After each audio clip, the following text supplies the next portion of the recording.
Hey everyone, it's Norm Farrar, aka the Beard Guy here, and welcome to another Lunch with Norm, the Amazon FBA and Ecom podcast. Lunch with Norm. Lunch with Norm. Lunch with Norm. Lunch with Norm.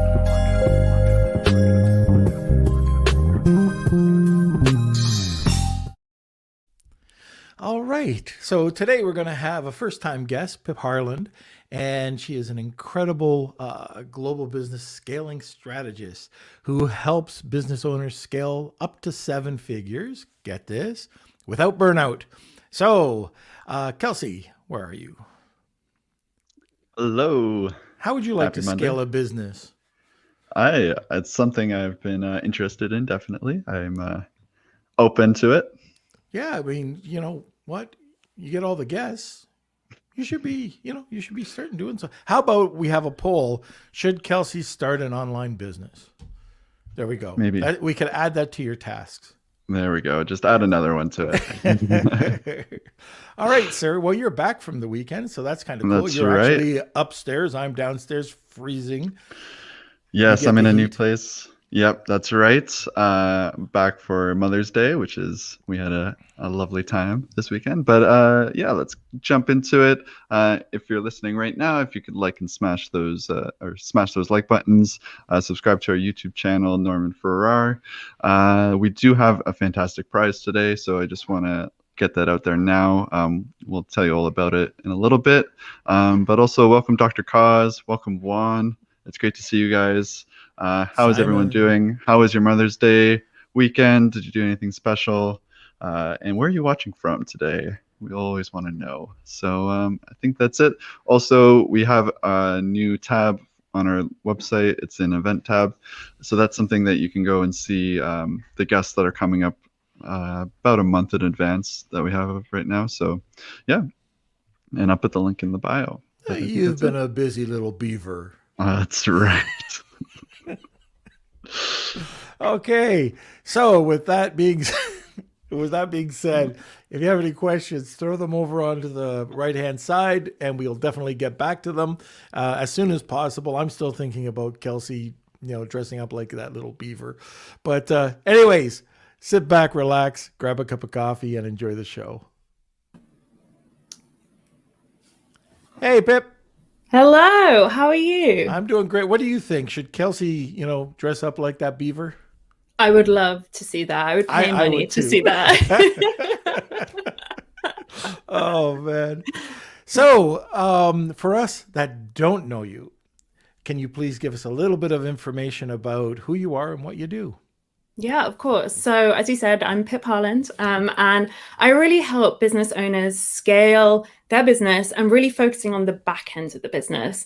And my whole mission is that we can start scaling businesses without the stress, without burnout, and really build a business that suits your way of life and what you view to be success.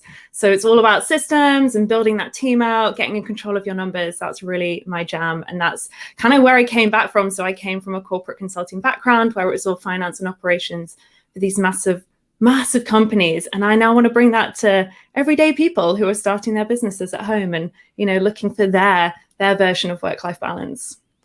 Was there a specific building your SOPs, your policies and procedures, your systems? Did you go through a specific system like EOS or Mike Gerber's eMyth Academy? Interestingly, actually, I tend to go for quite a classic approach, but I've read a lot and done various different approaches. Like EOS, I find a really interesting way to approach things. And so for me, it's quite a unique way of taking bits from all different methodologies and putting it together, but really trying to understand that at the level that you are in business, because what you're trying to do when you're first starting out looks very different from what you do, when you're at 7 figures and trying to scale up to 8 figures. So it's trying to meet reality with best practice and find the best point for you based on where you are.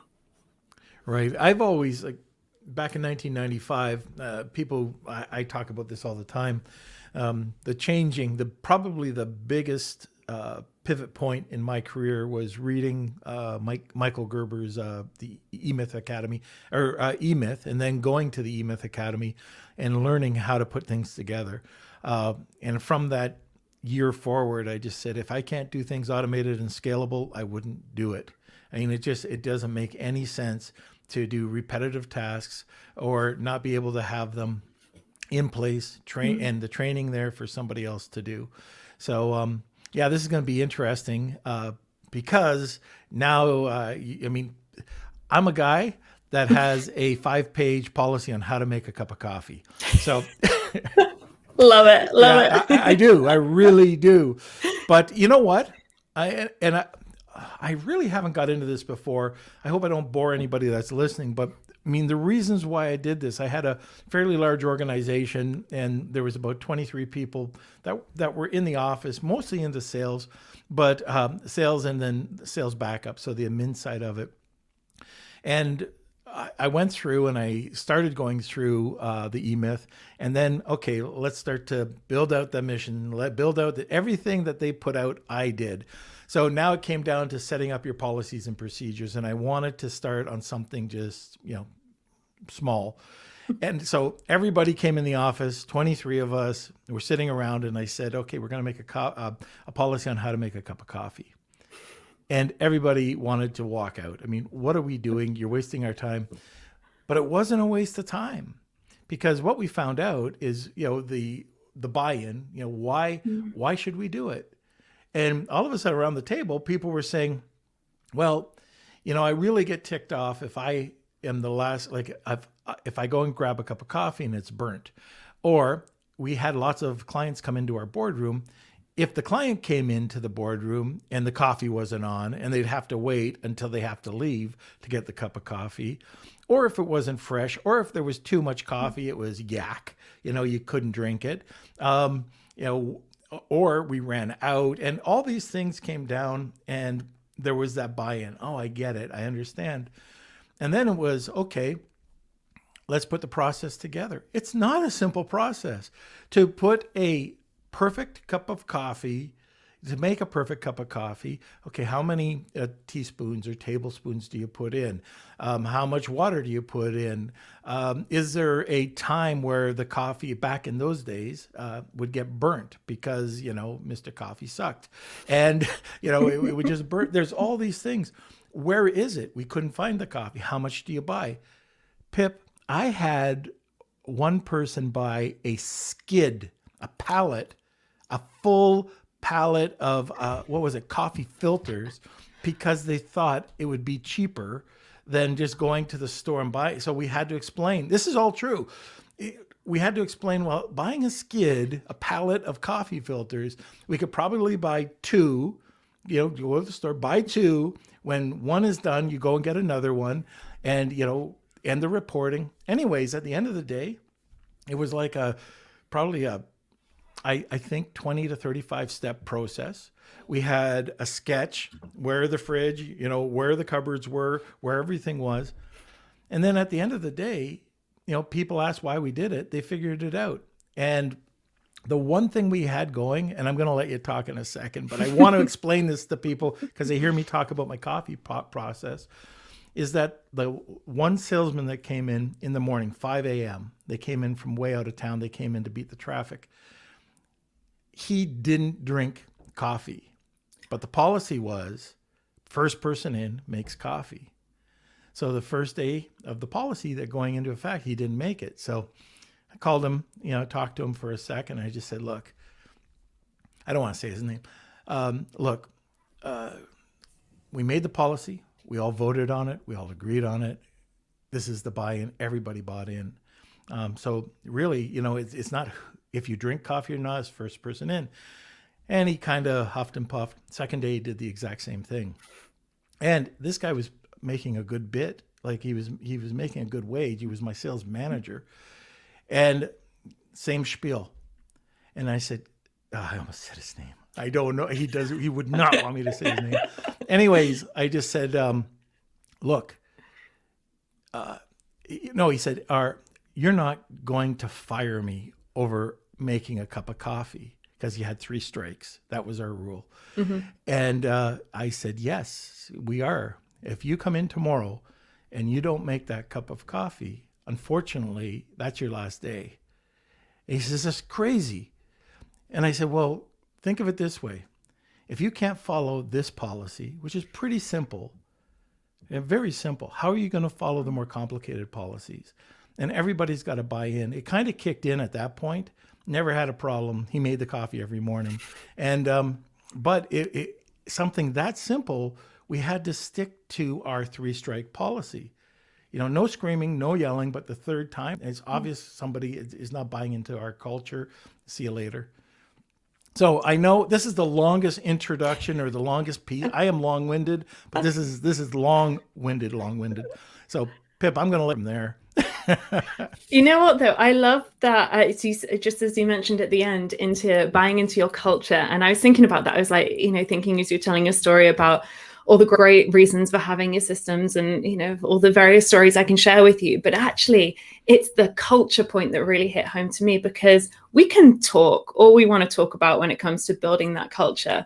But ultimately, it's that leading by example and making sure that everybody really, truly understands what it means to work in your business, and that there are certain rules that, whether they make perfect sense to you or not, it's just the way you do things. And, obviously as business leaders, it's our responsibility to make sure that people do understand the reasoning behind that. And you go through that process of why things are happening and building that buy-in. But I love that you brought it back to culture, because to me, that's the perfect sign, as you as a leader going, no, it might be something really small, but this is what we stand for. And if you can't follow this, then when, there's something really important on the line, I need to know as a team member that you're going to follow this through too, and we're going to all be on the same page as a team. So I love that. And you know what's important, at least what I found, is that you can't, and this is so important, you can't be the person. So I couldn't be the person saying, do this. This is what we believe in.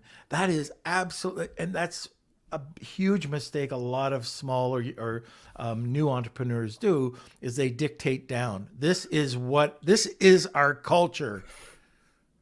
For you, maybe, but nobody else believes in it. Culture starts right at the very beginning of the company, and it really is the driving force for everybody's got to be involved in that process. It just can't be the CEO of the company saying, "Oh, we're going to believe in, garden gnomes." It's just, it has to be that full buy-in. And this process of SOPs and policies, like I said, like we were just talking about, it is about culture and it is about buy-in. Yeah, so starting 100%. There, okay, we have a lot of Amazon sellers, e-commerce sellers that listen to the podcast. Where do you even want to start? What are the starting points? It is a big deal getting your first policy in place. Yeah, absolutely. And I think the first thing, there's two things really. This doesn't happen overnight. So don't think that you're going to wake up tomorrow and your business is going to be fully mapped out, systemized, and you're going to have all your policies in place. That's the first thing to remember. It's a working progress. So it's something that you're always going to be working on and tweaking.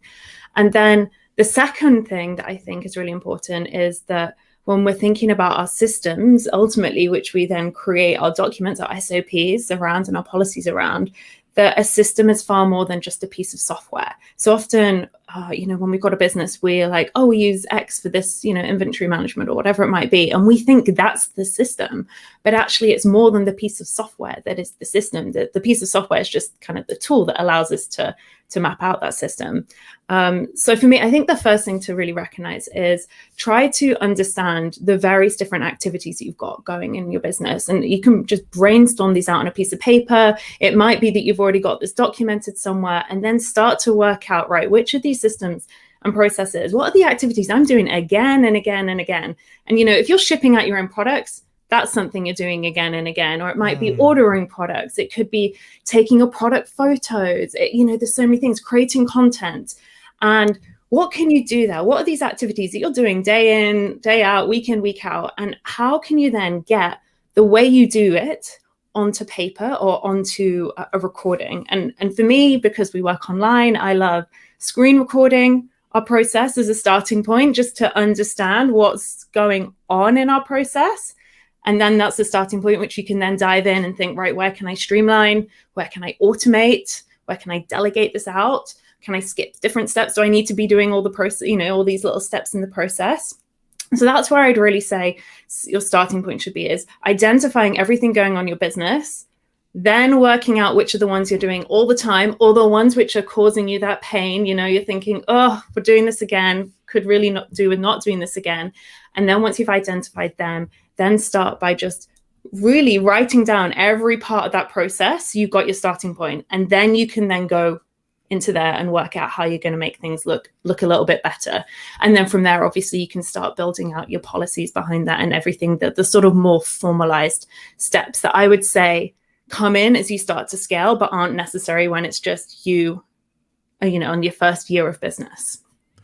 One of the areas that we'll start off with is repeatable tasks, like you said, is important, but we'll break the task. We'll make a task board, sort of an org chart, marketing, operations, blah, blah, blah, blah. And then we take those and we'll break it into, and this might sound crazy, but it's the $10 task, $100,000, $10,000 an hour tasks. Sounds like a lot of money. Sounds like it's crazy. Basically, $10,000 just means, how am I going to grow my business? But those $10 tasks, why, as the CEO of a company, and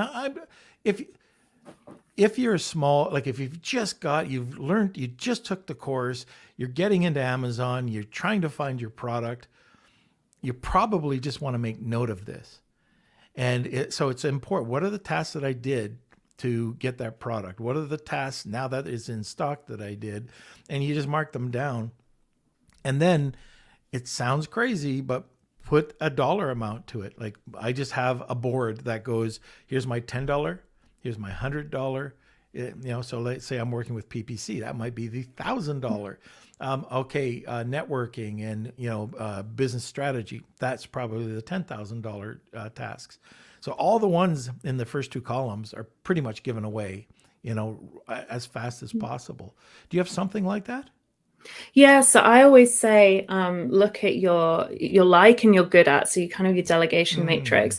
What are you good at and what do you like doing? They're the kind of thing. And then taking it a step further, once you've got your like and your good at matrix and you've written everything out, identifying your operational tasks. So they will be your $10, your $100 tasks from your strategic tasks, that's the growing the business. That's the, if this breaks, everything's not going to work. The revenue isn't coming in, my sales aren't going to come in, and therefore something major is broken. And it's spotting those tasks which are operational. So those lower level tasks that really you as CEO shouldn't be doing, that you either really dislike doing, because ultimately if you dislike doing it, you're not going to do it very well, or you're not good at doing. And again, if you're not very good at doing, that's the point where maybe you do need to get help sooner rather than later. And they're the ones to really start with. And then you slowly kind of work your way up and across that little diagram that you've made yourself. Because you should really be sticking on most of the time to the things that you're good at and that you like to do, as long as they're growing your business long term. If you love taking product photography, that's great. It might get you through your first year or two of business, but actually at some point, you probably shouldn't be taking all your product photos. You should be getting someone else to do that. And you should be out there growing the business, finding new products or looking for new wholesale channels or whatever your business strategy is. So kind of a similar. Especially if you're not a product photographer. Yes, especially. And I mean, that comes around to kind of the two parts. I always say that, it comes down to sales and systems in your business. But, when you're selling online, what things look like and your aesthetics are everything and your images are everything. And if you're not good at that, that's where you should go and get help, and you should delegate out or outsource, get some help in that area. Just because you can do it doesn't mean you always should be doing it. But there are other activities in your business that you can do. And you know what, in the early days, you should be doing them too, because maybe you do need to save that bit of money, but long term, you shouldn't be doing those. So it's really being able to identify what those needle moving tasks are for your business and understanding where your focus should be rather where somebody else's focus should be coming in to help you out. Right. I forgot to ask about the giveaway today. Do you want to describe the giveaway? Yeah, of course. So I am giving away to one of you lucky viewers a strategy session with me. So we will basically sit down for 90 minutes and we will dive into one topic in your business which you are struggling with, and we'll come up with an action plan so you can go away and you'll know exactly what steps to take to get your head back in the game and really take the next steps in that area of your business. That's fantastic. So would you be making an SOP for the person as well? Yeah, so if it's if that's the area that we're in, we'll walk through everything together. We can build out the SOP together. You'll then learn my exact framework of how we do it, so you can then go and do that for the rest of your business, and you'll walk away with that SOP ready to go. All right. So if you're interested in this, and I hope you are, because I have a feeling Pip and a 90-minute sessions will be able to do something for your business, guaranteed. So if you want to be part of this, it's #WheelOfKelsey. And if you like, just tag 2 people and you'll be entered twice. So again, that's Simon, I know you love Kelsey. It's Wheel of Kelsey. But if you love them, you know, that's okay too. One of the things I was going to be talking about with these SOPs and the documents is that there's a breakdown. So even at the beginning, now I had, I think it was the last podcast, I had Vandana on, who is my right arm. She's an incredible senior project manager. She grows every day. She's incredible. I can't say enough good things about her. Hopefully she's not listening. I don't want to fill her head.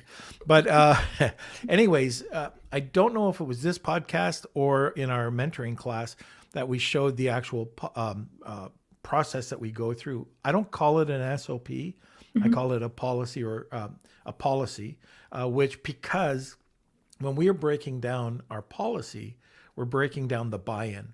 We discuss, we know what it is. We explain why it's important to the person. We discuss, the reason, the definitions of terms. So people, if they don't know what an acronym is, or if they don't know why, and they're embarrassed or shy and not wanting to know, I mean, people don't understand a lot of, just follow the TOS, you know? Mm-hmm. So we'll break that down. We'll get into what we call the procedure, and we'll also go through and we'll have the review, the reporting, and the quantifying. So it has to, like, you can publish it, and you can send it out there to your staff, but if they don't follow it, or if it's 5 years old and you don't update it, it's no good. What happens if there's a problem? Who do they report to? And the templates. So there are certain templates, and if we have either canned responses for emails or spreadsheets, we put them all into a folder so it's easy access. Again, for your SOPs or your policies, similar? Yeah, so I tend to start with kind of a front plate, as you say, with the kind of the major details of what it's about, your reference number, so you can start to work out where everything is, because once you start building out your business, you realize there's a lot going on. I like to have your upstream and downstream processes, so I know what's feeding in the top end, and I know what this is going to affect further down the line. And this just helps people. So when I know I hand something out to my team, if something's gone wrong in this process, they know immediately who to go and speak to, either end, to say, look, there's going to be a knock-on effect. What do we have to do about this? And then once we dive into details, I love to have a process flow at the top. So something very visual. And this is because I'm quite a visual person. I come from an accounting background. I like my numbers. I like my diagrams. Words kind of get a little bit lost on me sometimes. So I like to be able to see it out, really visualize. And especially if there's any decisions, so with your customer queries and things like this, when you have different decisions and you'll have a different answer or a different step you take, if you have that little flow diagram that goes out saying, decision here, yes, do this action, no, do this action. It's a very easy way to communicate that with team members. And then, of course, obviously you have all your details. And at the end, I also like to really make sure that I've got any controls and approvals in there as well. So, what can the person spend, coming back to customer services again, if they can fix the problem for less than $20, fine, I don't need to see it. If it's going to cost more than $20, they need to get approval from their line manager. And at what point does it need to then take the step up to each individual team. And again, it just helps give not over clarity over that, but also pass over the responsibility and the authority for people to be able to go and do tasks. So I think that's something that we miss. We often, pass an SOP and a task and we train someone and we give them this job to do, but we don't give them the authority to actually go and be able to do the job in that space, to be able to do the job. And without authority, it's really hard to be responsible for something. I really like the workflow. We don't do enough of that. That is, we lag there, but I love the idea. So visual is everything. We don't do it enough. Kelsey. Add to the list. Kelsey's fault. Add to the list. But no, one thing I like to add to that too is because you might end up having 10 people or you might end up having 20 people. You don't say, oh, Bob, okay, this is going over to Bob. This is going over to a project manager, so a PM rather than Bob or, Sheila or whoever, because people change, but the name or the title doesn't. Yeah, exactly. I'm definitely with you on that. So it's really making it as impersonal in terms of individuals, but as personal to the business as possible. And something I also do is add in a little Loom recording, so screen walkthrough. Nice. So as well as the words, I also am like, click this video to really see, because it's really difficult to explain something on screen in writing. I find some people find it really easy to follow, but for me, I like to see where someone's mouse is going on the screen. That makes it much easier for me to learn something. And so then if I'm trying to teach my team something, it's going to go back the same way. Some people learn better that way. It's a time saver too.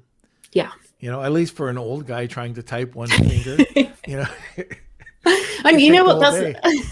it's one of the things I always say to my clients when we start working together, that, often there's this block. They think, I just can't even begin. It's such a huge task. But as I say, just block out a little bit more time every time you do an activity, hit record on Loom and just talk through as you're doing it. And that's a great starting point. And then you can come back and you can refine it later on. But at least you've got that starting point to get going with. And don't forget to name it properly. Yes. Yes. Yeah. This came up. I forget who asked the question, but anyways, it was talking about. We have a lot of SOPs, so get one done. If it's on a Saturday, spend some time, get it done, get your Loom going. Try to, I saw Jeffrey's question about apps. If you're using Suite Process or if you're using Step Guide or whatever they are, go ahead and do it. We do it very simply.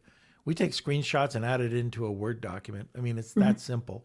And then in the, what is the name? I use Snagit. And it's just arrow pointing here. There's the shape. Click here. Circle. And step 1, 2, 3. Very, very simple to use.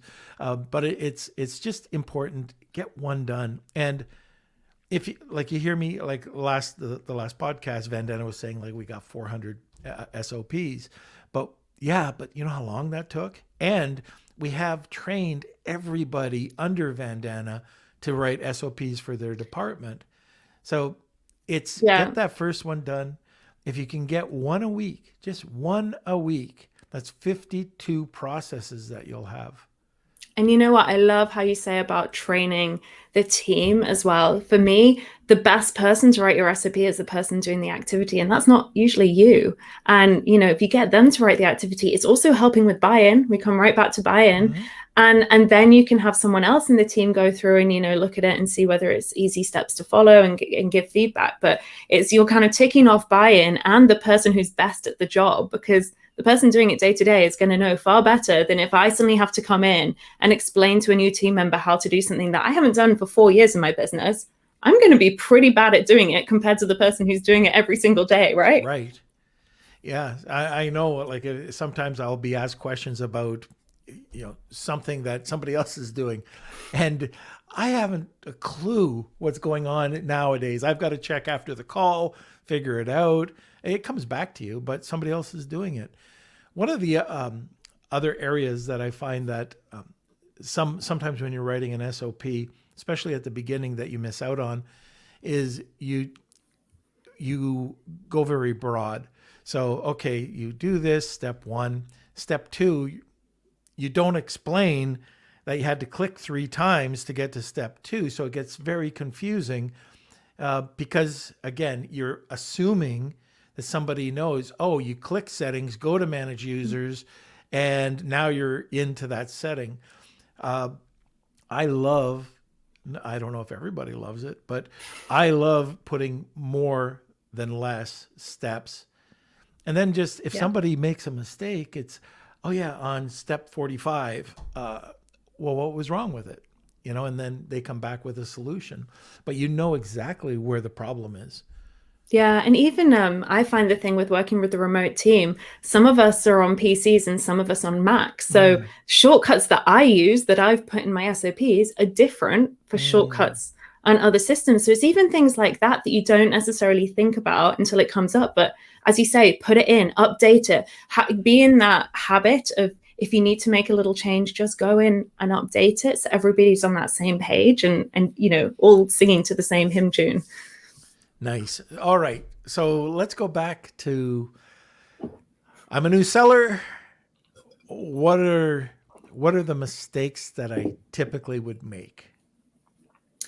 In terms of SOPs or just back? Yeah. So SOPs. So generally, as you say, not knowing where to begin. I think that's a big one to start with, that you feel like everything's got to go on, and it's really, where are you going to get help first, or what are those tasks you can offload? So that's the first one. Second place is not giving enough detail. And I know we touched on this already, but we're so good. When you start a business, you don't understand how much knowledge you have ingested just over the course of trial and error. And even though a lot of the time we feel a little bit like we're imposters in whatever we're doing, because, you're looking up to everybody else who's 3 steps ahead of you, actually, we know a huge amount of knowledge, and we forget that with our team, that when we bring team members on, they maybe don't have the same level of knowledge, and they certainly don't know how it works within your company. And then the third thing is, kind of counter to not putting it the detail, but keep things simple. So don't try and overcomplicate a process, and ask yourself, does this process need to be this difficult? Is there something that actually maybe I could automate? If something's been repeated the whole time, could you speak to a developer and see whether you can get 2 systems to be talking to each other? If you're downloading something and then uploading it somewhere else, I bet you can make the programs do it yourself. So I think it's the process of starting to write these things out that really helps you understand where you can then really streamline parts of your business. And certainly it's something that we learned as we grew our business. There were lots of areas that actually we could have automated probably a lot earlier, but it wasn't until we went through that process of starting to really document everything that we realized, actually, this is an opportunity to automate, and this here is an opportunity to bring somebody in. It's actually a simpler process than I probably thought it was. Now I've written it out. So again, let's just go back, and then we're going to move on to a different topic. But in your opinion, why do we need the systems? So systems, they are everything. So first of all, if you're starting out and you've got everything going on in your brain, then creating systems means that you're going to do everything the same way. You're going to have that consistency. And if you have that consistency, it's going to reduce your errors. It's going to speed things up because you're not jumping from one task to another. You immediately go into this task. You know exactly what to do. You don't need to think about it or look something up. You just do it. It's going to mean that your energy that you're spending on the task is far less, which means that you can spend your energy on the really important tasks, the building your business tasks. And then as you start to scale up, it's the only way that you can really bring team members on board and keep the business that you have built under control and in order. Because if you just bring people in and you say, sort out my orders or pack this or, do this, people are going to do it in a very different way. And, and a lot of the time that's great. They bring brilliant new ideas to the table and you can work together to create a better process for doing things. But ultimately, people need to know what they're doing in order for them to be effective. And you get that return on your investment, of hiring people. So that's really the only way, having those systems, that you can scale as you grow. And it's one of the things, when you see these massive companies and there's so many different layers of everything, it's the only way that you can really keep order of everything, because there's so much going on. It's getting knowledge out of people's brains and onto paper. And that's when you can really then step away from the business. And the business is no longer reliant on anyone's individual's knowledge or ways of doing things, and you're really stepping it away from people, and you're letting it become this whole business and organic thing of its own that can start to run itself, which is, that's really when you can build that freedom business and have that real work-life balance too. All right. Kelsey, do we have any questions before we move on to the next topic? Yeah, we just have a couple come in from Tony. Do you recommend Loom Screen share videos into an SOP? Yes, I love Loom. I would definitely recommend using Loom. It's really quick. It's free for the first 100 videos or something. And after that, it's like $10 a month. And it's so you can talk through, so you can share with people, okay, and then go over to this big red button and click it. And that's so much easier to portray than, as you say, screenshotting, then adding a circle in with a big arrow pressing, saying press this button. So it'll just save you time. And it's such a great tool, Loom. Yeah, and I think with the paid version, you can brand it, which is nice too. Yeah, and you can download, and it's great. The paid version is definitely worth it. I mean, sometimes I think Loom should sponsor me the amount that I go on about about Loom. Okay, and our last question from Jeffrey: Do either of you use an SOP creation software like Sweet Process, Tallyfy, or ETQ? I haven't used any of those particular ones, but back in the kind of previous life in corporate, we use various different SOP software. I'll be honest, a lot of the big companies aren't using SOP software, and they are using traditional Word documents and links. So I think it's really important for you to understand the return on your investment, because some of the software is amazing, but you have to understand, is that a good way to spend my money? And if it is, if you're at that stage of business, then yes. And if actually the stage that you're at is that you should keep things a little bit down at the cheaper end of things, then probably not yet. I don't know what your views are on that, Norm. Yeah, we I think it was AppSumo. We got a step shot guide, I think it was called, and we used that for a while. We also use Sweet Process, and I hope, if Sweet Process is listening, I think this is still the same. The problem with Sweet Process we had was you had to keep paying the monthly subscription. If you got to a certain point, you could never migrate it over to Google Docs. They kept it. So we ended up just doing it ourselves. Every process that we have right now there's a template in teamwork.com where there's a task list associated with the SOP. The SOP is in a Google Drive, and we already talked about the Loom videos and all the templates. They're all located there. So we do it all on all ourselves now. There's no need for a process software. Yeah, and we certainly use Asana as our gathering point, because again, like, you can have a different task for each SOP, and then you can link other tasks which are SOPs, which again is a really great way to make things very easy to move between. And then when I'm assigning out tasks to the team, you can even then link the relevant SOP when you're in the tasks, so somebody knows exactly where to go to get additional instructions. So I don't think you need to pay a lot, if I'm honest. I think there's plenty of really great ways to do it yourself. Right. Okay, so is that it, Kels? Yep, that's it for now. I want to talk about a whole different area that a lot of people don't think about. And let's say I'm going to batch it into support, training, mentorship. We can't all do it ourselves. You can go and you can try. You could go and listen to a podcast. It's not the same as joining a good mastermind, or like following a good mastermind, or getting mentoring or proper training. For me, for teamwork, I paid $10,000 for a consultant to come in just so I knew how to use it properly, because I believe in forget about the 2%, like most people know 2% of Excel. I want to know the 90%. So I'll hire the experts to do that, so I get the best out of it. You want to talk a little bit about that? Let's just batch that all under support. Yeah, so I mean, support's such a great thing. There's so many the bits that come in, whether it's your team or whether it's mentors or whether it's your external network as well, and opening those doors for new opportunities.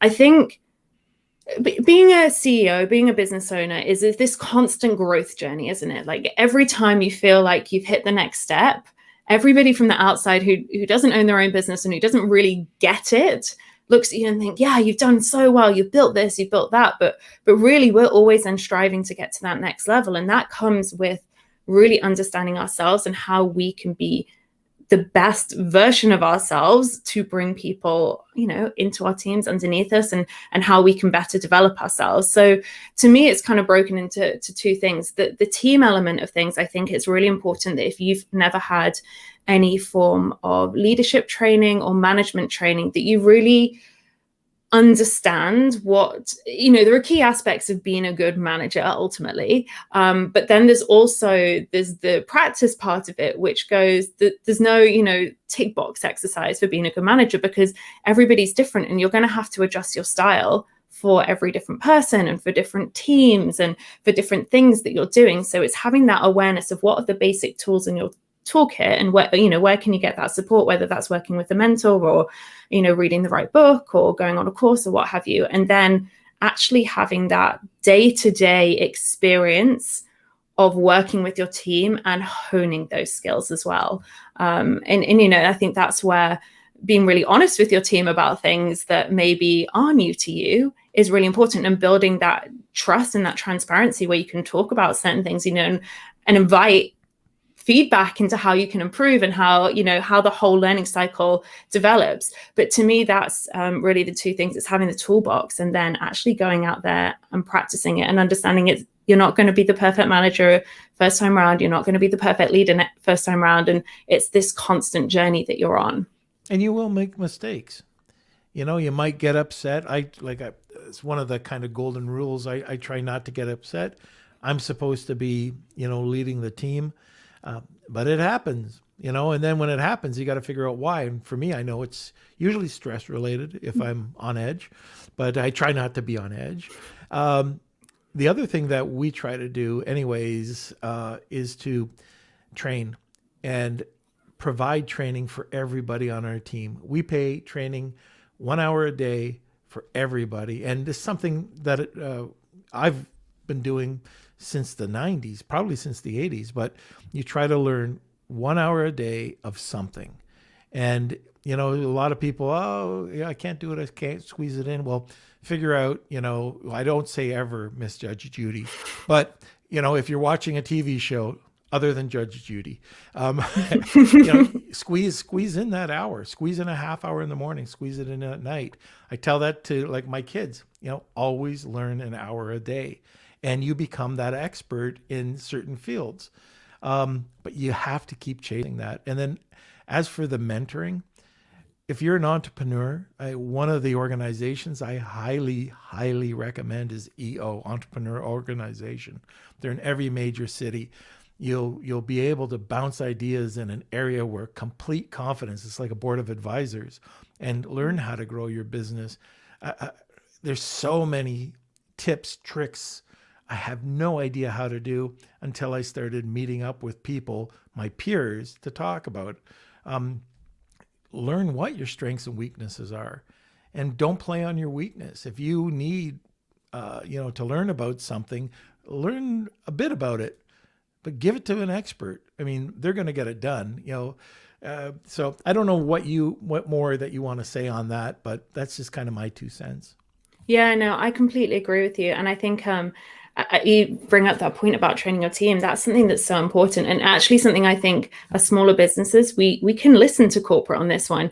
When you start a corporate job, you're thrown into training, you're going through all this CPD, you're constantly being developed because it's just something you do. And actually as leaders, it's something that we need to make sure that we're doing for our team and making sure that we're giving them those opportunities. So I love that. And actually one of the best trainings we've done with our team is personality training. So you go in and you split your different team members into their various different personality types, and you're given the same task. And it's somebody coming to, the burglars coming to intrude your house, basically, and how would you react? And it's really interesting how different personalities react differently. So some would hide, some would confront the burglars, someone could call the police. And when you come together and you explain to the rest of the team how you would deal with the situation and why, you suddenly realize that everybody reacts to things in very different ways, and they learn about things in different ways. And that, to me, although it wasn't traditional training in the teaching maybe a hard skill, a technical skill,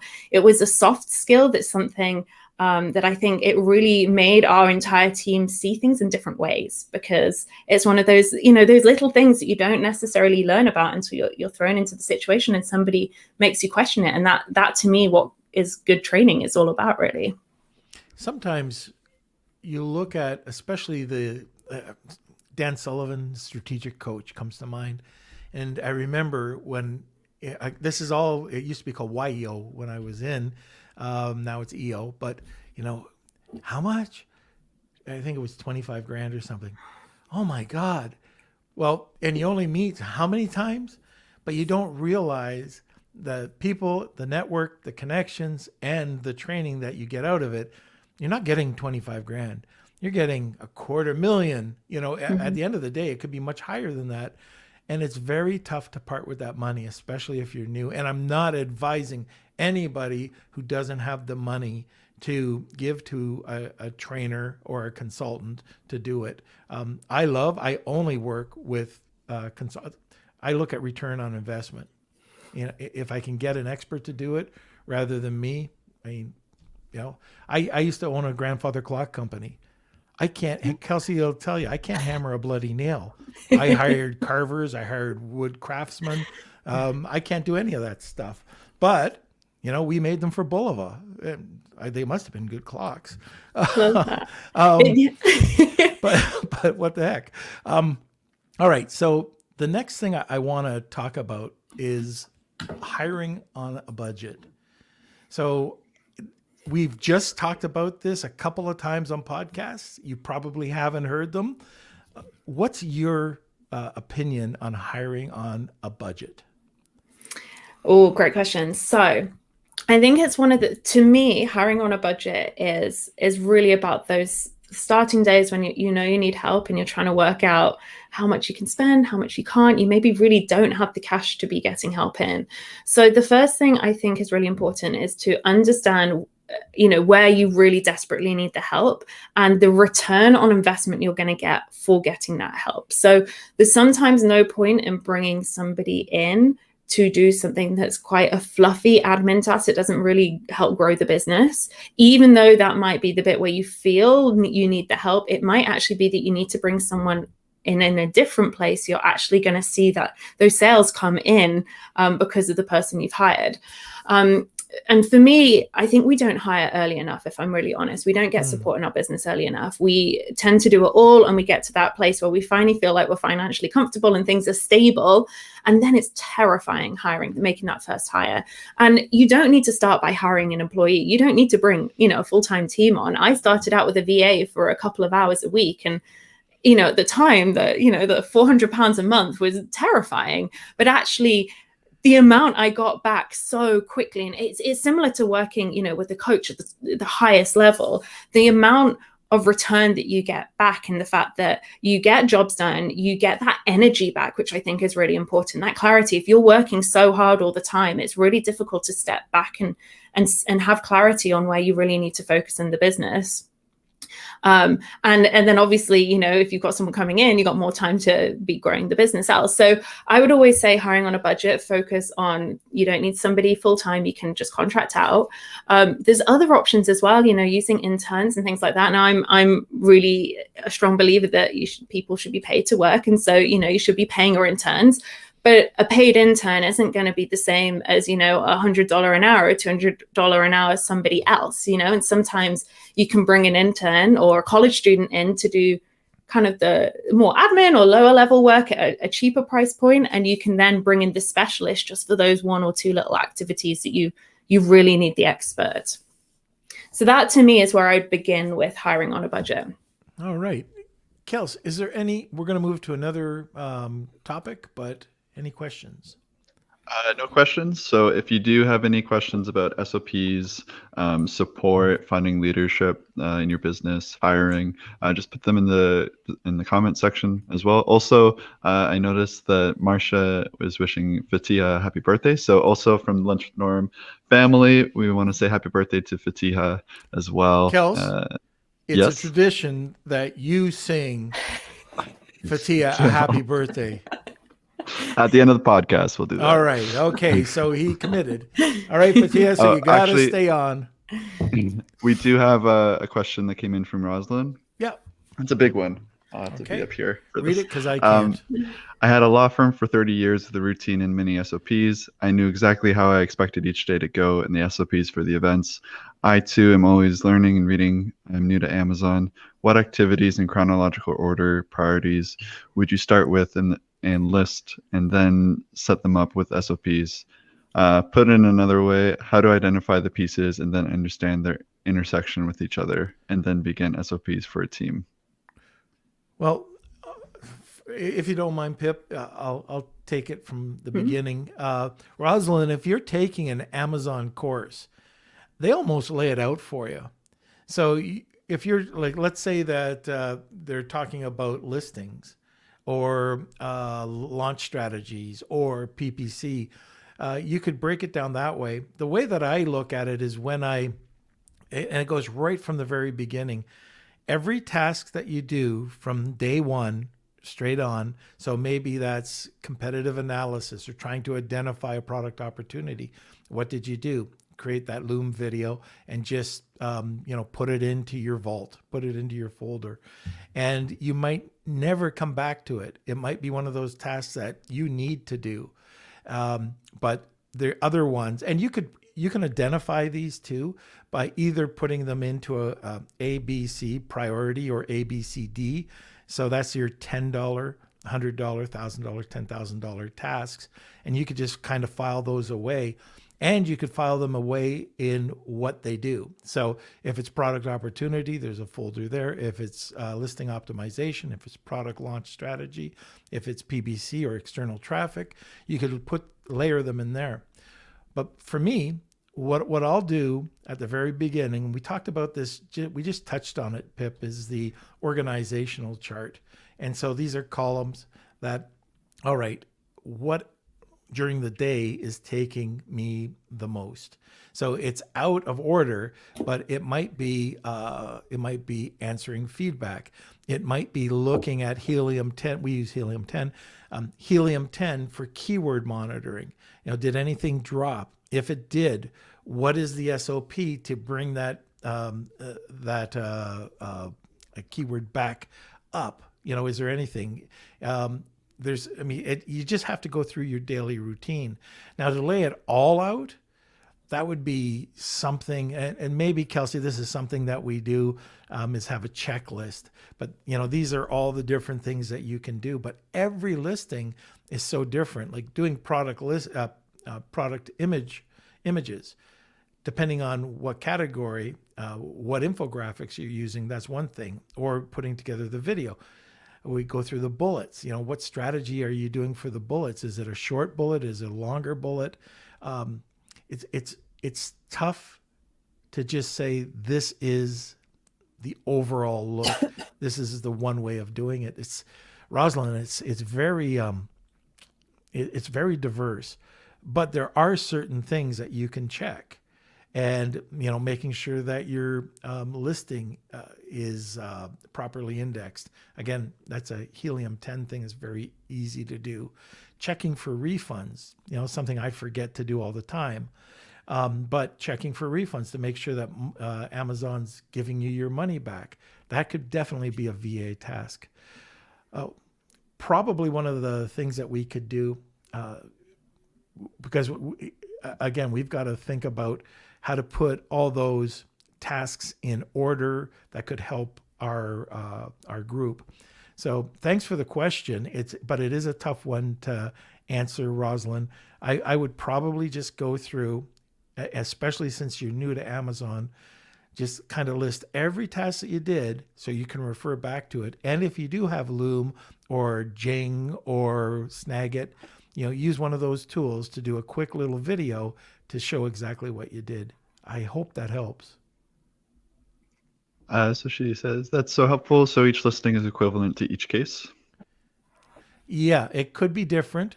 And just to give you an example, for our SOPs on product launch, we have 279. We have 400 in total, but 279 in product launch. But under product launch, a grouping could be for influencer marketing. And then a grouping could just be for Thomason. There's 5 SOPs that we have on Thomason.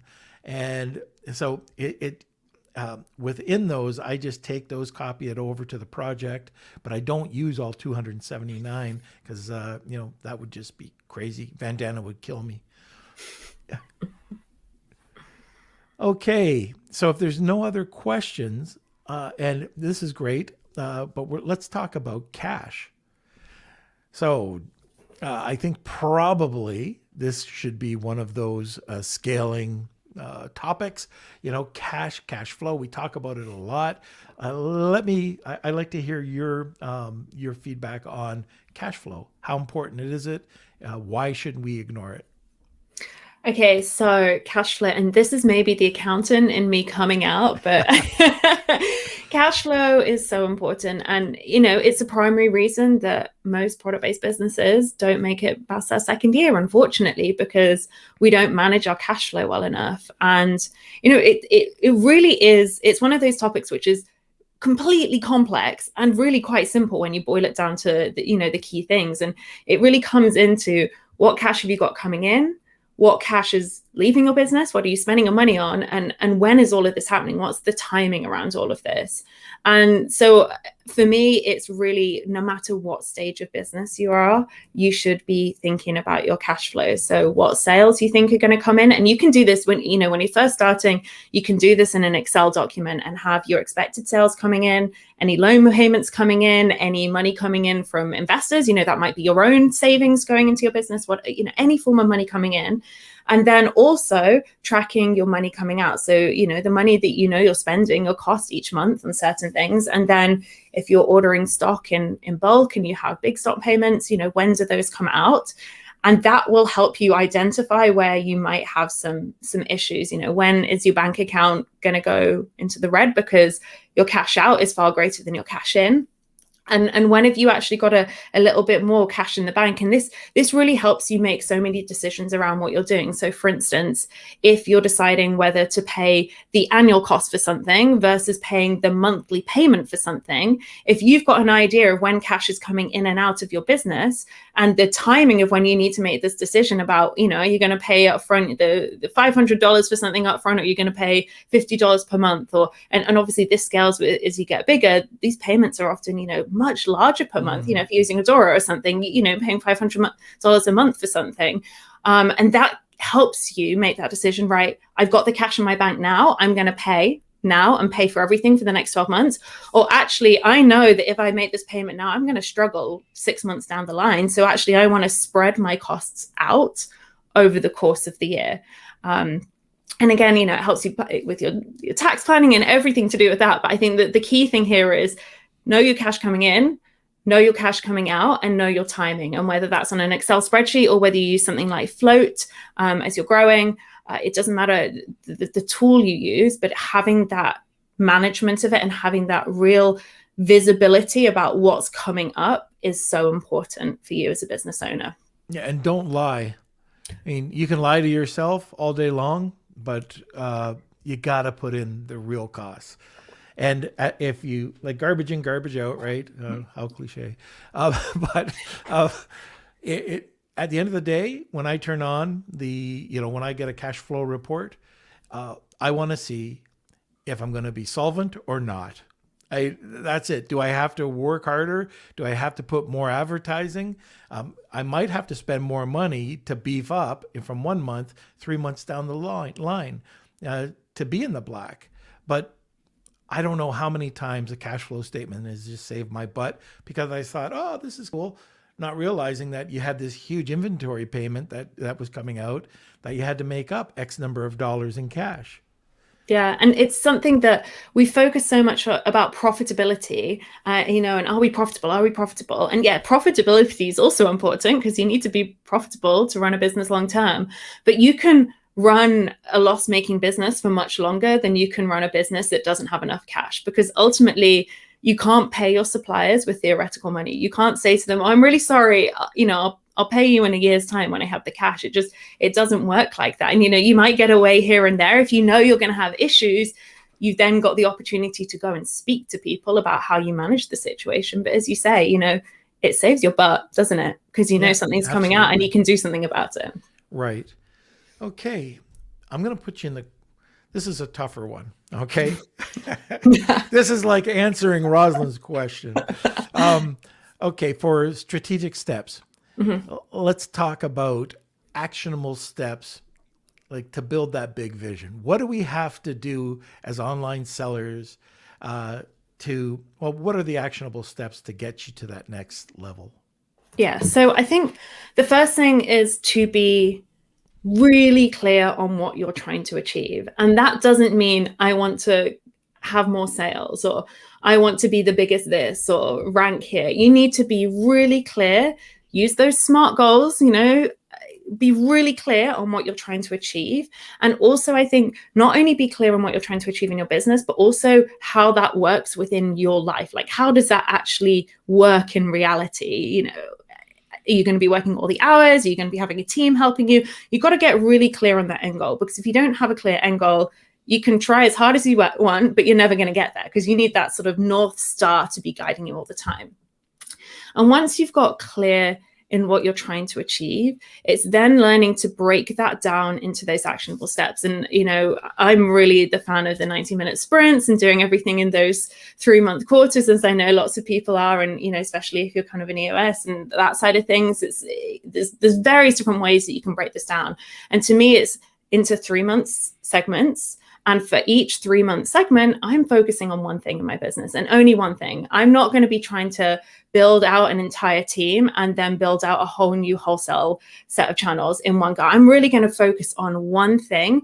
And that one thing I know is taking me in the direction of where I want to go long term. And this is where, coming back to our learning point, is where having a mentor can really help here, because taking your big goal and breaking it down into your little 3-month segments, and then breaking it down into your monthly segments, and then down into what you need to be doing each week, each day. So you then show up at work knowing exactly what action steps you need to take each day.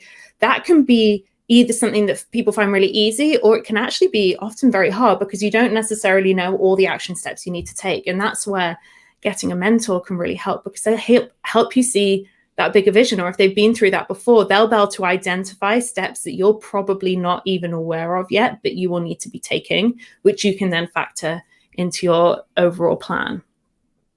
Okay. Before we get to the next and last question, just remember that Pip's got a incredible giveaway, 90-minute session at the end at the Wheel of Kelsey. Hashtag Wheel of Kelsey will get you entered. If you tag 2 people, you will have a second entry, and we'll be doing that in a few minutes. Last question, unless there's other questions, but let's get into KPIs. So what are the KPIs you need to target and grow? Okay, great question. So I think there's 2 things with KPIs. So first of all, understanding what your KPIs are that you're tracking, and not tracking, 400 KPIs. Work out what those top handful of KPIs, which are important to your specific business, are that lead to your growth goals, working out what those are and focusing on them. And obviously there's going to be some kind of key ones around your average order value and your conversion rates and all the basic ones if you're selling online that you need to be keeping a track of, but really understanding for you and your business what your key KPIs are, and then building out that little dashboard so you can be checking in with them really regularly. And as soon as something's off, you can dive in there and work out what's going wrong and what you need to then do to fix that. If you're noticing that your conversion rate's dropping, you want to know that as soon as possible so you can go in and look and find out what do you need to change to help bring that back up to the level that you expect it to be. And then secondary KPIs, and this is the bit that I think we sometimes forget about, is that when you're building a team, there's such a great tool to give that objective indicator about how things are going, not just for you, but also for your whole team as well. And it means that everybody is very much on the same page with progress, because sometimes you can feel that things are going well or not, but other people might have different opinions, especially when it's not something that is a number that you can, put to that. It's not quantitative in that way. And so for me, making sure that you have KPIs for each team member that they're responsible for is such a great way to help you hit your growth goals, because not only are you really handing over responsibility to someone and, empowering them to go and do something and know what they're really responsible for, but it also means that you're going to be moving closer towards your growth and your, long-term goals, because you're linking what success looks like for each individual team member to your long-term vision. And so that's a step that I think we sometimes forget about, but something that I would 100% recommend you do as soon as you start bringing team members on, is to start building out their individual KPIs that they're responsible for, as well as your overall, obviously your key KPIs as a business that you're focusing on. One of the things that, just some of the things that we do to help, especially overseas, to get people, it's a cultural thing, but it's also just to build a bit of loyalty, and just to have that feel good. Give regular bonuses to your workers, either the contractor or employees. And $20 in the Philippines goes a long way. If you've got $50, there are other ways that you could reward too. A lot of the times it doesn't have to be money. Like we'll go out and we'll just buy equipment, get an iPhone or get a bonus out. I was talking about this last podcast with Vandana. I bought her a Mac, like just a Mac laptop. And, the deal was, you last a year, I pay it. And it's yours. It's 100% yours. If not, and I've never had to do that. I don't know what I would do if it turned the other way and she decided to quit on me. But but we do this because it's a feel good. People want to be part of the company. People want to work with your company. People will go out of their way and get you the solutions to be a better person, to help you scale your company. And that's what at the end of the day, that's what we're trying to do, right? We're all trying to scale the company the most efficient way we possibly can. And everything that you talked about today is definitely ways that we can do it. But I think the last one is just treat your workers right. It's that simple. 100% could not agree with you more on that. Yeah, without them, your business is nothing. Right, absolutely. So I think it's that time, Kels. We do have a question from Mark. Oh, sure. If you don't mind. Mark snuck it in at the end. All right. He says, planning for growth, to me, it seems like hiring a VA would result in more work. Can you just discuss hiring a VA versus separate service provider / companies for specific tasks? Thoughts? So if I've understood this correctly, are you asking around whether you should go for a VA versus just outsourcing to a company? And it really, to you, it depends on what's right to you, I think is the first thing. I think one thing that will really help with your VA, some VAs will be a lot of work and some won't. It's finding the right person with the right skill set based on what you need. So it's not necessarily hiring the person that somebody's recommended to you or that it's hiring the person who has experience in whatever you need this VA to do. And by understanding where you need help and going back to your delegation matrix, that will really help you there, because you'll understand what tasks you are likely to be handing out to your VA. So when you're trying to find them, it's much easier to then say, here you go, this is what it is. And do you have skills in this area? And then obviously by creating your SOPs, the actual day-to-day management of a VA doesn't need to be as difficult as you think it might be. However, it's one of those that, if you are hiring a single VA and they are ill, then they're ill. There's nothing you can do about that. You're going to have to pick up the pieces and, fill in. Where if you work with a service provider, you're going to have somebody to be able to backfill. But that might mean that you don't have quite the same level of understanding in your business that a VA will eventually build over time working with you. So it's one of those balances. You've got to understand what's better for you and the pros and cons of each. I've personally always had better results from hiring contractors in like a VA or a marketing manager than when I've worked with service providers and different companies. And that's not to say that you can't get amazing results outsourcing to a service company. But I think where I went wrong is I wasn't clear enough on what I wanted, and I probably didn't find the right people where I did make that time with the individual that I hired, because you have that more of a relationship. So it really is individual on your specific situation. Yeah. And when you hire a VA for the most part, they can't be expected to be an expert in everything. So certain like PPC tests, you probably go to an agency, and then you could have your VA do a variety of other things to help you out. I mean, it could be as simple as cleaning out your inbox, just getting rid of that junk so you can organize your day, coordinating meetings, doing all sorts of different things, and then having that separate relationship with a service provider. And that could change at any time during your business. But at the beginning stages anyways, you probably want to have one VA that can multitask. And then if you do have things that are very, very specific, Facebook ads or whatever, hire an agency. Our role, or what we're trying to do within our business, is hire experts in different areas. They're contractors. We work with them. They might be a Facebook ad or Pinterest expert, LinkedIn expert, like social media, or it might be anything. I think we have got 55 different people working within the company, but they're not all full time, but they're experts in what they do. Okay, and we have one last question, and then we'll close it off. But from Simon, when do you know when your business is at the right scale/size? Oh, Simon. Do you want to go normal, shall I? You go. Oh, Simon. Okay, go for it. I mean, how long is a piece of string? I think is no. I think it's you need to be ready to scale your business ultimately. And this is where I veer far away from my very strategic based consultancy and coaching into more of the realm of mindset, which, something that I wouldn't say is, what I focus on, but it's so important that you have both sides of things. And only you will know when you are ready to take your business to the next level and when you can fully commit to that. And I truly believe that when you are ready to commit, you can scale your business, whatever size it is, up.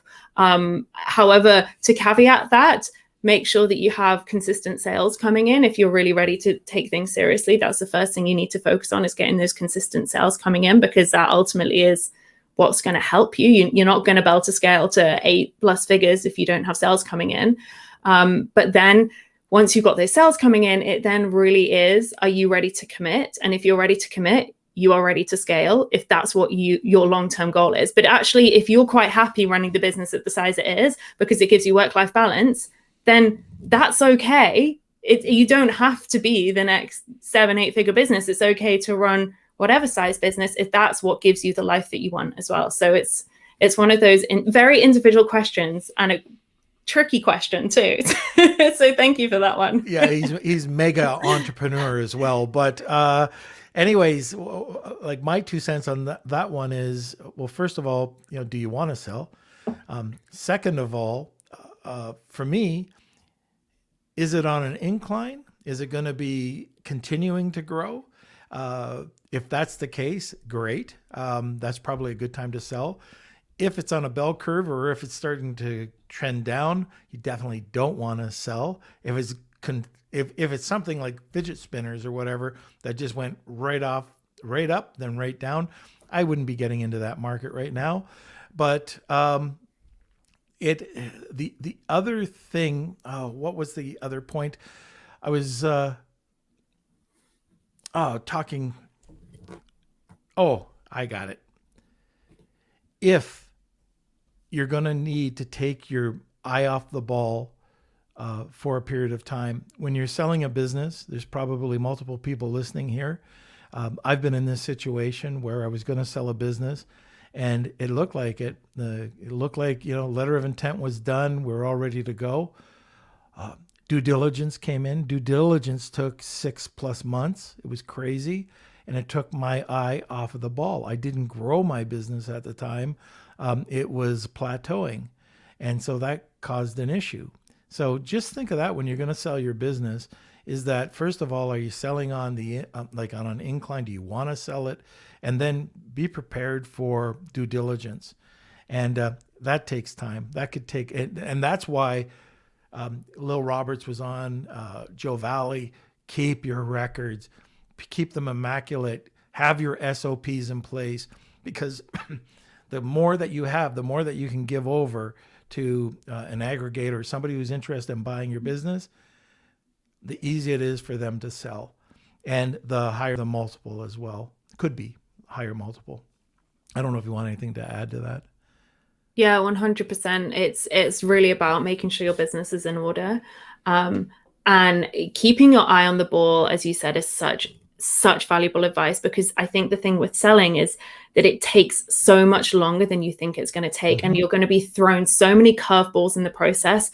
And it's really easy for you to get distracted with all the shiny objects of selling and numbers and all the things that are going on there. And ultimately, that you have a responsibility to the business to make sure that it continues to be growing and moving forward during this time. So making sure that you have that energy and that space to take on essentially almost a second business in terms of size, that huge project of selling, and really do see it as that huge project that comes with the business while still running the business. You need to have the mental space for that. You need to have the time and the energy to continue through. Okay, so I see there's one more, and then let's cut the questions off. Okay, Daniel is asking, do you set up KPIs to your VAs? I do, yes. I have KPIs for everybody on the team.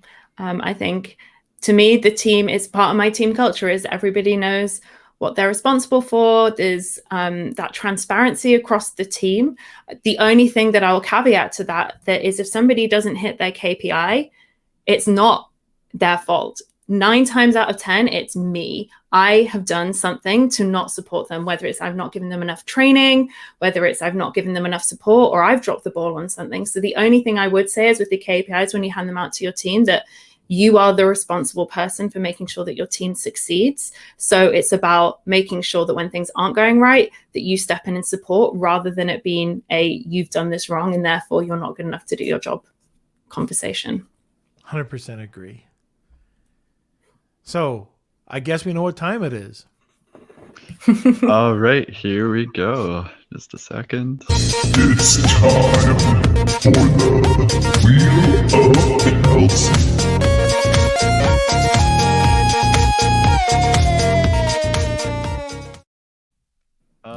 Never gets old. Never. Favorite time. All right. So we have lots of entries today, and here we go for a 90-minute consultation assessment with Pip. Let's go.